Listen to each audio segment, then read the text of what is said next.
ఈ మధ్యన సోషల్ మీడియాలో ఒక చర్చను లేవనెత్తున్నారు, రిజర్వేషన్ల వ్యతిరేక చర్చని.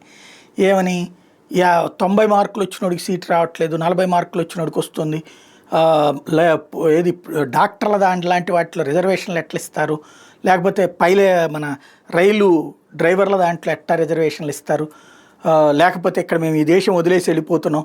ఇట్లాంటి ఎవరు ఎన్ని మాట్లాడుకున్నా, ఎవరు ఎన్ని చేసినా, ఒకప్పుడు యాంటీ రిజర్వేషన్స్ అని మేము ఇంటర్మీడియట్ చదివేటప్పుడు పెద్ద స్ట్రైక్ జరిగింది.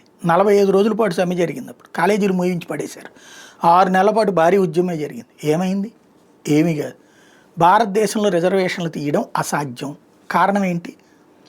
శతాబ్దాలుగా, దశాబ్దాలు కాదు, శతాబ్దాలుగా అణచివేతకు గురై, కుల వివక్షకు గురై, దారుణమైనటువంటి అవమానాల పాలైనటువంటి కుటుంబాల జీవితాలు ఇప్పుడిప్పుడే కోలుకుంటున్నాయి. వారసులు కొంచెం వెల్ సెటిల్డ్ అవుతున్నారు, ఎదుగుతున్నారు, విద్య అందుబాటులోకి రావటం, వైద్యం అందుబాటులోకి రావటం, ఇట్లాంటి వాటి వలన మళ్ళీ ఈలోపు ఈ కార్పొరేట్ చదువులు వచ్చి దెబ్బతీస్తుంటే అయినా వాళ్ళు కష్టపడి ఎదిగేటటువంటి ప్రయత్నం చేస్తున్నారు.